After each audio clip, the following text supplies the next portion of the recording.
کل کا اجالا۔ داتا کی نگری لاہور سے رحمت اظہار میں خصوصی سیگمنٹ خزینہ رحمت میں مفتی صاحب قبلہ بڑی خوبصورت پہلے سیگمنٹ میں دعا کی تشریح ہو گئی، اس کی وضاحت بیان ہو گئی۔ اس دعا کی روشنی میں 2-3 عقائد ہم نے جاننے ہیں، تو میں باری باری اب دونوں صاحبان سے عرض کروں گا۔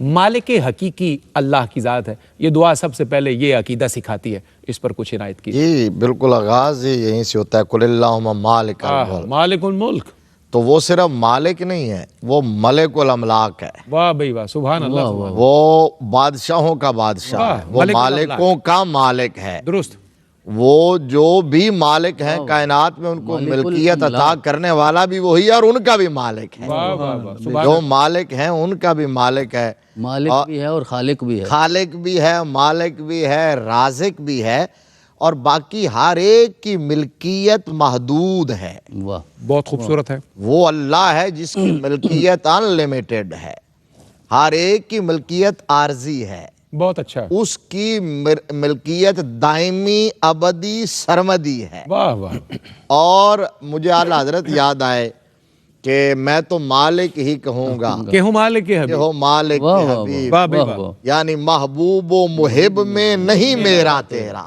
واہ، بس اس مالک حقیقی نے جس کو اپنی خدائی کا مالک بنایا ہے، انہی کی دعا کا تو آج ہم ذکر کر رہے ہیں۔ سبحان اللہ، میرے مصطفیٰ کریم صلی اللہ علیہ وسلم کے لب ہلتے گئے، وہ مالک حقیقی عطا فرماتا گیا، اس دنیا میں بھی اور حشر کے میدان بھی ایسا ہوگا، میرے مصطفیٰ کا اشارہ ہوگا، رب کی رحمتوں کا نظارہ ہوگا۔ واہ، مفتی صاحب زندہ باد، سبحان اللہ۔ ڈاکٹر صاحب قبلہ ایک اور اہم بات، عہد حاضر میں بھی بلکہ ہر دور میں ہی اس دعا کی اہمیت جو ہے وہ اپنی جگہ قائم ہے۔ لوگ سمجھتے ہیں کہ وہ کسی کو شرمندہ کرنا چاہیں گے، کسی کی عزت اور ناموس کے دھجیاں اڑانا چاہیں گے تو ان کے لیے آسان کام ہے، لیکن یہ دعا ہمیں سکھا رہی ہے کہ عزت اور ذلت صرف اللہ کے ہاتھ میں، وہ جیسا چاہے جس سے جو سلوک روا رکھے، یہ اس کی مہربانی اور اس کی بندہ نوازی ہے۔ اس اختیار کے بارے میں بتائیے۔ جناب والا گزارش یہ ہے کہ وَتُعِزُّ مَن تَشَاءُ وَتُذِلُّ مَن تَشَاءُ، یہاں یہ بات بھی بیان کر دی گئی کہ کوئی قوم یا فرد یہ تصور کبھی نہ کرے کہ ہمیشہ عزت ان کے مقدر میں رہے گی، اپنے اعمال کی بنیاد پہ ہوتا ہے۔ وَأَنْتُمُ الْأَعْلَوْنَ إِن كُنْتُم مُؤْمِنِينَ، یعنی زبان سے صرف کلمہ پڑھ لینا کافی نہیں، اپنے عمل سے ثابت کرنا ہے۔ جب تک آپ اپنے ایمان پہ پہرا دیتے رہیں گے، اللہ رب العزت آپ کو بلندی عطا فرماتا رہے گا۔ لہٰذا کوئی فرد بھی اور کوئی قوم بھی کبھی یہ تصور نہ کرے کہ ہمیشہ ہمارے مقدر میں عزت ہے اور ہم عزت والے ہیں۔ جس طرح عبداللہ بن ابی نے کہا تھا، یقولون لئن رجعنا الی المدینۃ لیخرجن الاعز منها الاذل، تو اللہ رب العزت نے وہاں بیان فرمایا وَلِلَّهِ الْعِزَّةُ وَلِرَسُولِهِ وَلِلْمُؤْمِنِينَ، اللہ رب العزت نے عزت اپنے لیے رکھی ہے، اپنے رسول مکرم کے لیے رکھی ہے، اور رسول اکرم علیہ تحیت و ثناء کے نقش قدم پہ جو چلنے والے سچے مومن ہیں، میرا رب انہیں عزت عطا فرمائے گا۔ یہاں پیغام امت مسلمہ کو بھی ہے، جسے میرے رب نے خیر الامم بنایا، انہیں بھی یہ پیغام ملتا ہے کہ وہ اپنے آپ کو نہ دعوے دار سمجھے نہ ٹھیکے دار سمجھے، بلکہ جب تک رسول اکرم کے نقش قدم پہ چلتے رہو گے، میرا رب عزتیں عطا فرماتا رہے گا۔ رسول اکرم جب کفار اور مشرکین کی بات سن کر کبھی پریشان ہوتے تو میرے رب نے ارشاد فرمایا وَلَا يَحْزُنْكَ قَوْلُهُمْ، کہ ان کا کلام آپ کو پریشان نہ کرے، اِنَّ الْعِزَّةَ لِلَّهِ جَمِيعًا، بے شک ساری عزت اللہ ہی کے لیے۔ رسول اکرم تشریف فرما تھے، صحابہ جلوہ افروز تھے، ایک شخص وہاں سے گزرا، وہ مالدار شخص تھا، آقا نے اس کے لیے پوچھا صحابہ سے کہ آپ کی رائے کیا ہے؟ تو صحابہ اکرام نے ارشاد فرمایا، عرض کی آقا کی بارگاہ میں کہ یہ معزز آدمی ہے، اللہ نے اسے مال و دولت دی ہے، عزت دی ہے، یہ جہاں سے گزرے گا لوگ اس کے ساتھ محبت کا معاملہ کریں گے، تجارت کرے گا تو لوگ اس کے ساتھ خوشی کے ساتھ شامل ہو جائیں گے، کسی کی سفارش کرے گا لوگ قبول کریں گے، نکاح کا پیغام بھیجے گا تو اسے بھی قبول کر لیا جائے گا۔ اب منظر تھوڑا سا بدلا، ایک اور صحابی وہاں سے گزرے، وہ ظاہری طور پہ فقر کی کیفیت میں تھے، آقا نے فرمایا ان کے لیے بیان کیجئے، تو کہنے لگے کہ یہ ظاہری طور پہ مال و دولت سے کیونکہ محروم ہے تو نکاح کا پیغام بھیجیں گے تو شاید قبول نہ کیا جائے، مال و دولت نہیں ہے تو لہذا کسی کی سفارش کریں گے شاید قبول نہ ہو۔ تو آقا کریم نے اس موقع پہ یہ تاریخی جملہ ارشاد فرمایا، آپ نے فرمایا وہ شخص جسے تم معزز اور مالدار سمجھ رہے تھے، اگر اس کے ساتھ ساری دنیا بھر دی جائے، سارے جہان کو بھر دیا جائے، تو وہ سارے لوگ مل کر بھی اس کا مقابلہ نہیں کر سکتے، اللہ کے ہاں اس کی عزت زیادہ ہے۔ اللہ اور حضرت خولہ بنت ثعلبہ کے لیے زندہ باد اللہ 28ویں پارے میں سورہ مجادلہ کی ابتدائی آیات اللہ نے نازل کی، وہ تفصیلی ایک واقعہ ہے، لیکن اللہ نے انہیں اتنی عزت دی کہ جناب امیر المومنین حضرت عمر کا زمانہ ہے، ماشاءاللہ۔ جن کے رستے سے شیطان بھی بھاگ جاتا تھا۔ ایک دن آپ رستے میں آئی، آپ نے بٹھا یہاں کیوں نہیں کہتے کہ یہ واقعہ ہم پورا سننا چاہیں گے اگلے سیگمنٹ میں، آپ کہیں تاکہ درمیان میں ادھورا نہ رہے، اور شاہ صاحب دوبارہ سنا دیں گے؟ مجھے کیونکہ چند گھڑیاں اجازت دے رہی تھی، میں نے کہا ذرا فلو میں سننے کا اپنا مزہ ہے مفتی صاحب ذرا۔ جی بسم اللہ۔ لمبا واقعہ ہے۔ چلیں تو وہ حضرت امیر المومنین کو جب انہوں نے روکا، اب عمر بھی کافی ہو گئی تھی اور کلام میں بھی کوئی تسلسل نہیں تھا، بات شروع کہیں سے ہوتی تھی ختم کہیں سے ہوتی تھی۔ جناب امیر المومنین عمر کو کہا، جناب امیر المومنین عمر کو کہا، کہنے لگی آج زمانہ تجھے عمر کہتا، کبھی تو عمیر تھا، یہ عمر کی تصغیر ہے، ہائے ہائے چھوٹا ہوں عمیر پھر عمر، اب امیر المومنین ہو گئے ہو تو موت سے ڈرتے رہنا، اللہ سے ڈرتے رہنا، اس کی بارگاہ میں جا کے جواب دینا ہے۔ اب صحابہ نے عرض کیا آقا کی بارگاہ میں، جناب امیر المومنین کی بارگاہ میں کہ رخصت ہو جائیے، یہ بڑھیا کی باتیں تو ختم نہیں ہوں گی۔ تو کہنے لگے کہ میں اس کی باتیں نہ سنوں، عمر اس کی بات نہ سنے جس کی بات عرش والا وہاں بیٹھ کے سن رہا ہے۔ اللہ اکبر اللہ اکبر۔ اِنَّا اَكْرَمَكُمْ مِنَ اللَّهِ أَتْقَاكُمْ، اللہ کے نزدیک تو عزت والا وہی ہے جو تقوی والا ہے، پرہیزگار ہے، اس کی بارگاہ میں تو وہی سب سے بڑا ہے۔ آئیے کیفیات کا ایک ہجوم ہے جو یہاں پہ ہمیں دکھائی دیتا ہے، کلام شامل کرتے ہیں۔ جناب تصدق رسول آج کی نشست میں ہمارے ساتھ ہے، ایک استغاثہ ہے اس کے چند شعر۔ بسم اللہ بسم اللہ۔ اے سبز گنبد والے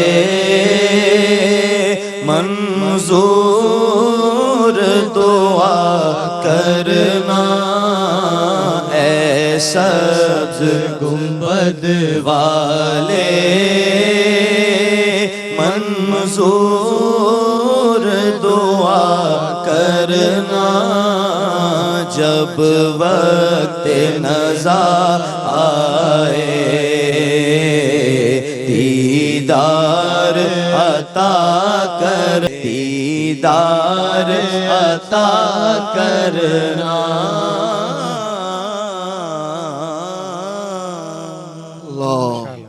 جناب تصدق رسول کی تمام دعاؤں پر آمین کہتے ہوئے وقفے بھی جانے پڑتے ہیں۔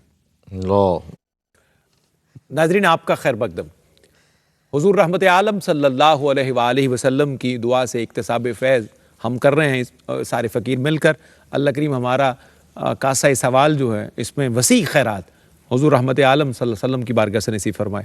مفتی صاحب قبلہ اس دعا کے ہم مختلف مضامین کو دیکھتے ہیں تو اس میں قدرت کے مختلف جو مظاہر اور نظائر ہیں اس کا بھی ذکر اللہ نے بڑے خوبصورت انداز میں کر دیا ہے حضور علیہ السلام کی دعا کی صورت میں۔ تو آپ رات کو دل سے نکالنا، دن کو رات میں داخل کرنا اور کائنات ارضی اور سماوی کے نظام کو بھی بیان کر دیا اللہ نے، کچھ اس پر بھی آپ تبصرہ فرمائیے۔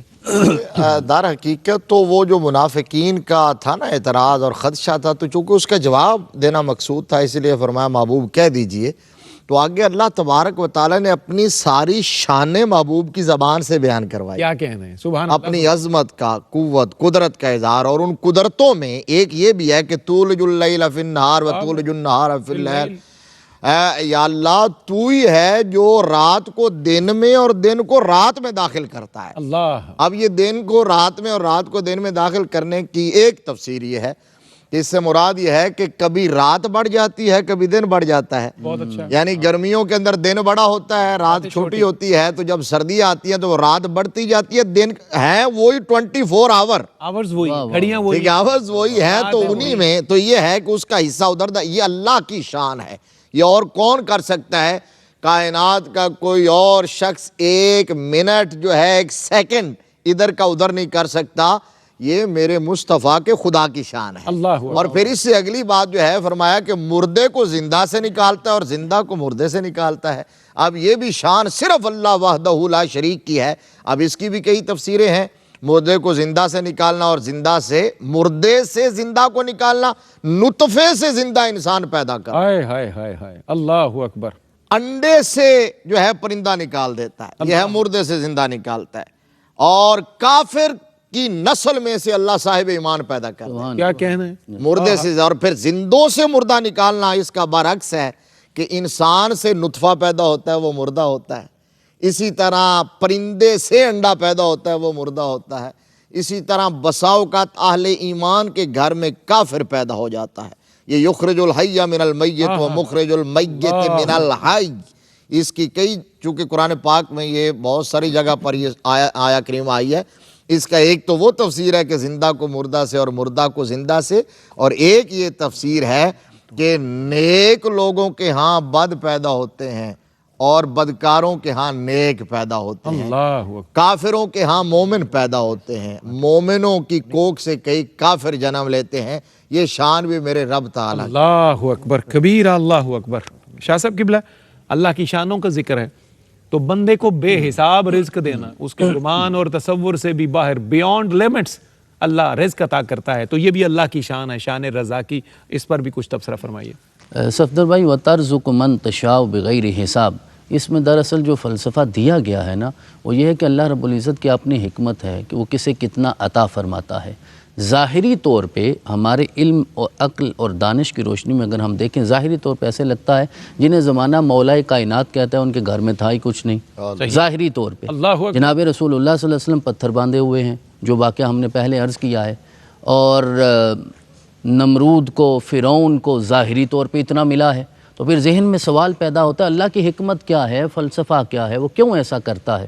تو آپ کے سوال کو میں حضرت سیدنا موسیٰ علیہ السلام کی امت میں سے جو ایک بدبخت شخص گزرا ہے، قارون، جس کا پورا واقعہ سورہ قصص میں بیان ہوا، اس سے ہم یہ سمجھنا چاہیں گے کہ اللہ رب العزت اپنی حکمت کے ساتھ یہ سارے فیصلے فرماتا ہے۔ درست۔ ان قارون کان من قوم موسیٰ فبغى علیہم وآتیناہ من الکنوز ما ان مفاتحہ لتنوء بالعصبۃ اولی القوہ۔ اللہ، اب یہ قرآن کے لفظ ہیں، یہ متن ہے قرآن کا کہ اللہ نے اسے اتنا دیا تھا کہ اس کی خزانوں کی چابیاں اٹھانے کے لیے جو ہے نا، وہ ایک جتھا ہوتا تھا جو مضبوط اور طاقتور ہے، صرف اونٹوں کی قطار، یعنی چابیاں اٹھانے کے لیے، خزانہ اٹھانے کے لیے نہیں۔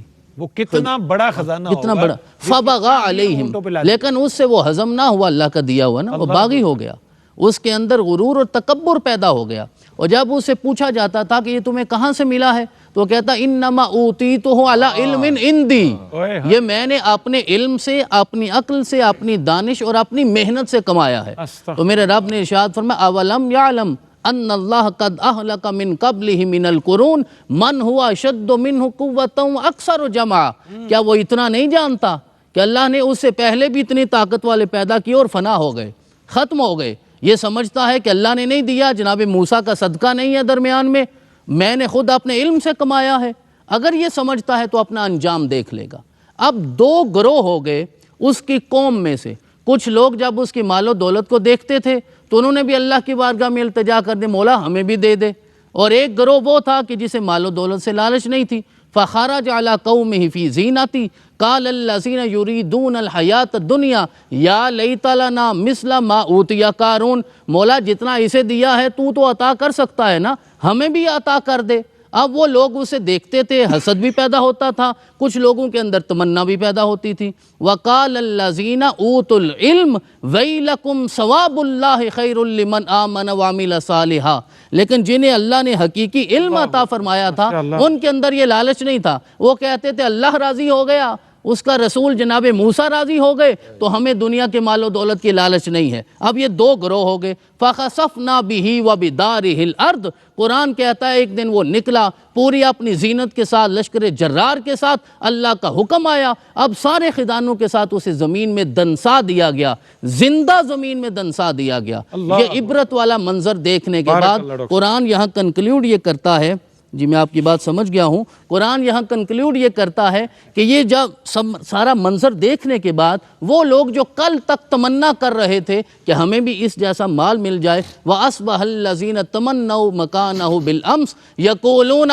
وَيْكَ أَنَّ اللَّهَ يَبْسُطُ الرِّزْقَ لِمَن يَشَاءُ مِنْ عِبَادِهِ وَيَقْدِرُ، کہنے لگے مولا تیری حکمتیں ہیں، تو ہی بہتر جانتا ہے، جسے چاہے زیادہ دے، جسے چاہے تھوڑا عطا فرمائے۔ اب یہ علم والوں نے کہا تھا، علم والوں نے، مولا مال و دولت نہیں چاہیے، تو راضی ہو گیا۔ تو جنہیں تورات کا اتنا علم ملا انہوں نے یہ کہا تو مولا علی کے علم کی شان کیا ہے؟ اسی لیے تو آقا نے فرمایا تھا نا، مولا علی نے فرمایا تھا کہ جاہلوں کو مال و دولت دیا ہے، ہمیں علم دیا ہے، ہم تیری رضا پہ راضی ہو گئے۔ اللہ اکبر۔ آئیے کلام شامل کرتے ہیں، ذکر بھی اہل بیت رسول کا ہے، بی بی پاک کا، مولا پاک کا، حضور علیہ السلام کی آل و عطرت کا، تو کیا ہی مناسب ہو کہ منقبت کے چند کلمات تصدق بھائی آپ پیش کر دیں۔ بسم اللہ۔ حضرت پیر نصیر الدین رحمۃ اللہ۔ بہت اچھا، اور اچھا ہے، بسم اللہ۔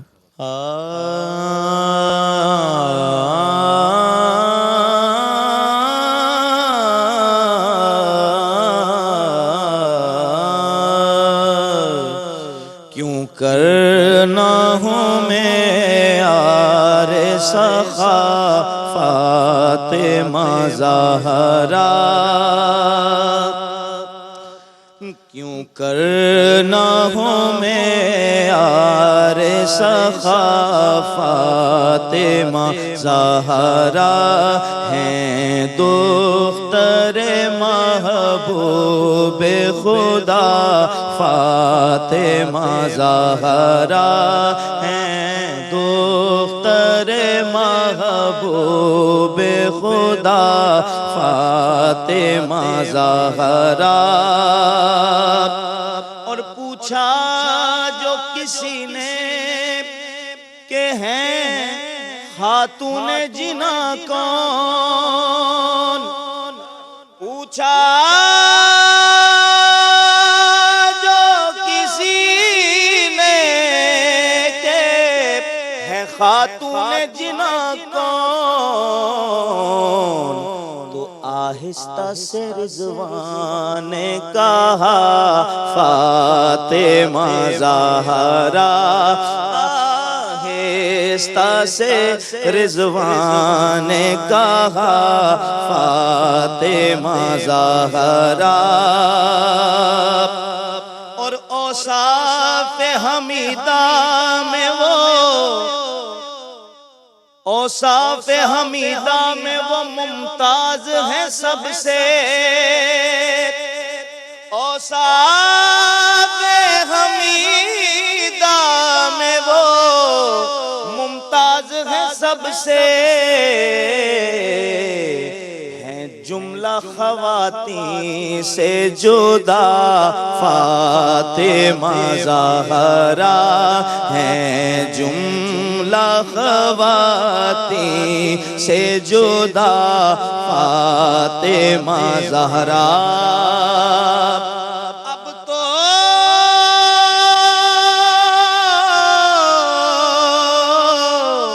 اب تو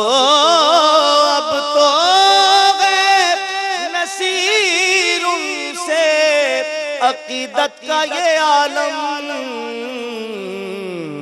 ہر حال میں ہے ورد میرا فاطمہ زہرا، ہر حال میں ہے ورد میرا فاطمہ زہرا۔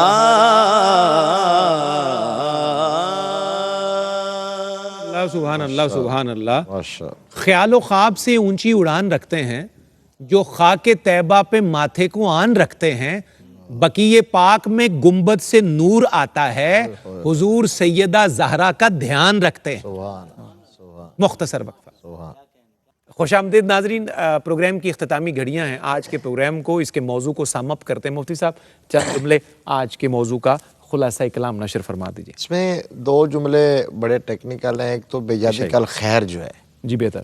تو اس کا مطلب یہ ہے کہ یہ ہمارے بزرگ اساتذہ فرمایا کرتے تھے کہ خیر والی جو کلی ہے نا، خیر والی کلی، اس کا اطلاق ہی کسی کافر منکر غیر مسلم پر ہو ہی نہیں سکتا۔ کیا بات ہے، اللہ، جہاں لفظ خیر آئے، جہاں خیر آئے گا۔ وہ یہ کہتے تھے کہ کسی کافر کے بارے میں کہنا ہونا کہ فلاں، تو ہمارے لوگ کہہ دیتے ہیں جی فلاں کافر حکمران جو ہے نا فلاں سے اچھا ہے، وہ کہتے تھے یہ نہ کہا کریں، یہ کہا کریں وہ فلاں فلاں سے کم برا ہے، کیونکہ خیر صرف رسول اللہ کے نوکر۔ بھائی سبحان اللہ۔ اور دوسرا یہ جو ہے وَتُعِزُّ مَن تَشَاءُ وَتُذِلُّ مَن تَشَاء، شاہ صاحب قبلہ نے ابھی وہ آیا کریمہ کوٹ کی تھی، وَلِلَّهِ الْعِزَّةُ وَلِرَسُولِهِ وَلِلْمُؤْمِنِينَ، اس میں بھی حصر ہے جی بالکل یہ ہماری گرامر کے مطابق العزہ مبتدائے مؤخر ہے اور للہ خبر مقدم ہے، جس سے حسر پیدا ہوا۔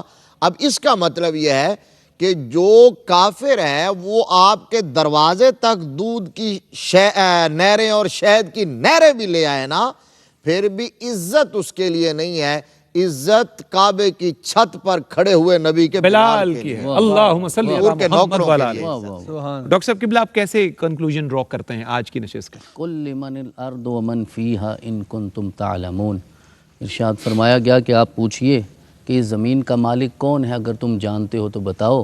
اب جانتے وہ بھی ہیں، قبلہ جانتے وہ بھی ہیں، سیقولون للہ قل افلا تذکرون، تو ارشاد فرمایا گا پھر انہیں کہیے کہ تم نصیحت کیوں نہیں حاصل کرتے، پھر غور و فکر کیوں نہیں کرتے؟ جانتے ہیں مانتے نہیں، ہاں جانتے ہیں مانتے نہیں، اور بغیر دیکھے ماننا ہی تو ایمان ہے نا جی۔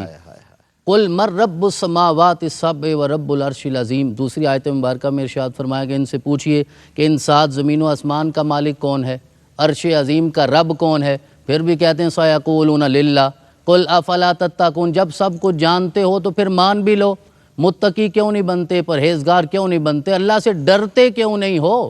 جب رب العرش العظیم وہ ہے، زمین و آسمان کا مالک وہ ہے، اور اگلی آیت مبارکہ میں فرمایا گیا قل من بیدہ ملکوت کل شیء وہو یجیر ولا یجار علیہ ان کنتم تعلمون۔ آپ ان سے پوچھئے، سوال کیجئے کہ پھر ہر چیز کا مالک کون ہے، جس دعا سے اس پروگرام کا آغاز کیا گیا، قل من بیدہ ملکوت کل شیء وہو یجیر، اور جو بھی پناہ لینا چاہتا ہے اسی کی بارگاہ میں جاتا ہے اور وہی پناہ عطا فرماتا ہے، ولا یجار علیہ، اس کے علاوہ کہیں اور پناہ نہیں ملے گی۔ یا معشر الجن والانس ان استطعتم ان تنفذوا من اقطار السماوات والارض فانفذوا لا تنفذون الا بسلطان۔ تو جہاں بھی بھاگتے پھرو گے، مشرق مغرب شمال جنوب جہاں بھی چلے جاؤ، جہاں تھک ہار کے خود رک جاؤ گے، وہاں کا بادشاہ بھی وہی۔ اللہ اکبر کبیرہ، اللہ اکبر کبیرہ۔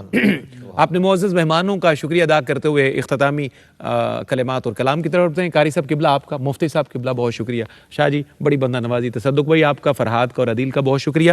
چند اختتامی کلمات حضور علیہ السلام کی نعت کی صورت میں، پھر تصدق بھائی سے ہم ایک بڑا خوبصورت کلام سیدی اعلیٰ حضرت کا سنیں گے، اور پھر لاہور سے کراچی اسٹوڈیوز کی طرف۔ رکھ کے لب اسم محمد پہ ہٹاتا بھی نہ تھا، جناب واجد امید کے چند مصرے اور بڑے آہنگ شاہ جی ان کا خوبصورت ہے۔ تصدق بھائی، رکھ کے لب اسم محمد پہ اٹھاتا بھی نہ تھا، جب مجھے نام نبی ٹھیک سے آتا بھی نہ تھا۔ کیا کہنے، واہ واہ، یہ ہر نعت پڑھنے والے کے حسب حال مصرع ہے، جب مجھے نام نبی ٹھیک سے آتا بھی نہ تھا۔ مفتی صاحب شعر دیکھیے، آپ پہلے ہی معافی اسے دے دیتے تھے، منتیں کر کے منانا جسے آتا بھی نہ تھا۔ اللہ اکبر، منتیں کر کے آپ پہلے ہی معافی اسے دے دیتے تھے، آپ پہلے ہی معافی اسے دے دیتے تھے، منتیں کر کے منانا جسے آتا بھی نہ تھا۔ شاہ جی قبلہ، آپ جب بوقت ملاقات محبت سے ہاتھ تھامتے ہیں تو دیکھیے منظر آپ کے کریم نانا کا کیا تھا۔ تھام لیتا تھا کوئی وقت ملاقات جو ہاتھ، تھام لیتا تھا کوئی وقت ملاقات جو ہاتھ، کیسا آقا تھا کبھی ہاتھ چھڑاتا بھی نہ تھا، کیسا آقا تھا کبھی ہاتھ چھڑاتا بھی نہ تھا۔ اور ابھی ایک واقعہ بھی ذکر ہوا تھا حضرت عمر فاروق کے ذیل میں، اب ان کے آقا کی بات سنیے، آپ اس کی بھی سنا کرتے تھے پہروں باتیں، آپ اس کی بھی سنا کرتے تھے پہروں باتیں، وہ جسے پاس کوئی اپنے بٹھاتا بھی نہ تھا، وہ جسے پاس کوئی اپنے بٹھاتا بھی نہ تھا۔ اور آخری سے پہلا شعر، آپ ہی آپ اترتے تھے ملائک کے ہجوم، آپ ہی آپ اترتے تھے ملائک کے ہجوم، وہ عجب شاہ تھا دربار سجاتا بھی نہ تھا، آپ ہی آپ اترتے تھے ملائک کے ہجوم، وہ عجب شاہ تھا دربار سجاتا بھی نہ تھا۔ اور مقطع ہے شاہ جی سنیے گا، مفتی صاحب قبلہ، آپ کاندھوں پہ نواسے لیے چل پڑتے تھے، آپ کاندھوں پہ نواسے لیے چل پڑتے تھے، گود میں جب کوئی بچوں کو اٹھاتا بھی نہ تھا، گود میں جب کوئی بچوں کو اٹھاتا بھی نہ تھا، رکھ کے لب اسم محمد پہ ہٹاتا بھی نہ تھا، جب مجھے ٹھیک سے نام نبی آتا بھی نہ تھا۔ جناب تصدق رسول سیدی اعلیٰ حضرت کا کلام پیش کرتے ہیں۔ ماشاءاللہ، ہمارے مفتی صاحب کا حکم ہے اسی کلام کے چند اشعار۔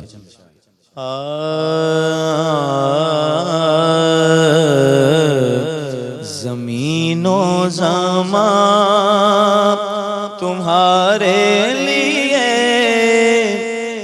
مکین و مکان تمہارے لیے، زمین و زمان تمہارے لیے، مکین و مکان تمہارے لیے، چنین و چنا تمہارے لیے، بنے دو جہاں تمہارے لیے، دہن میں زبان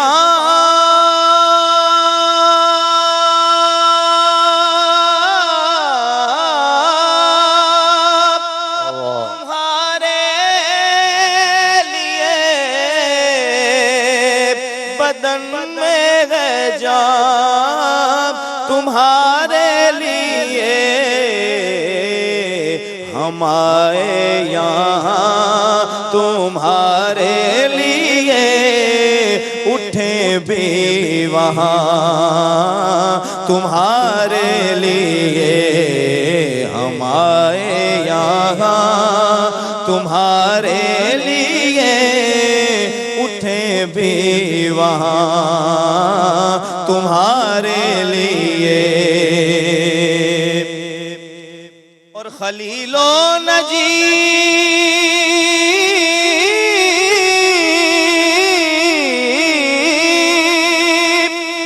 مسیح و صفی، سبھی سے کہیں پر کہیں نہ بنی،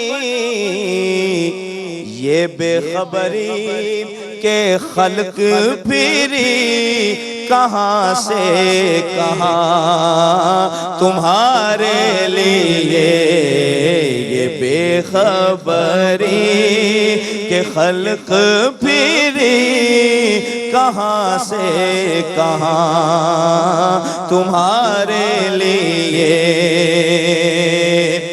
اور تمہاری چمک چمک چمک، تمہاری دمک، تمہاری جھلک، تمہاری مہک،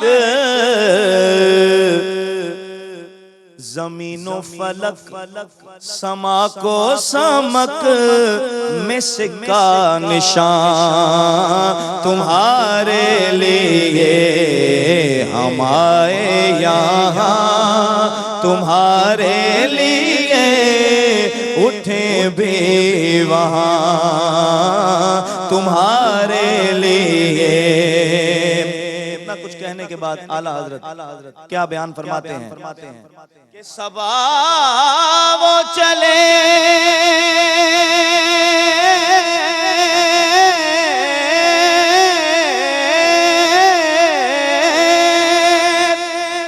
کہ باغ پھلے، وہ پھول کھلے کہ دن ہو بھلے،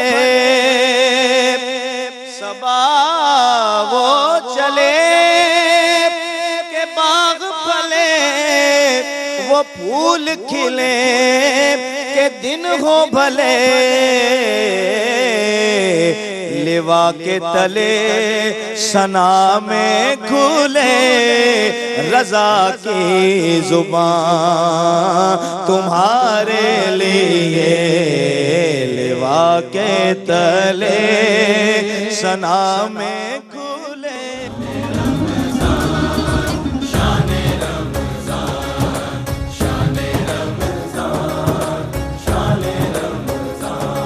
ہے مومنوں کے دل کا اجالا۔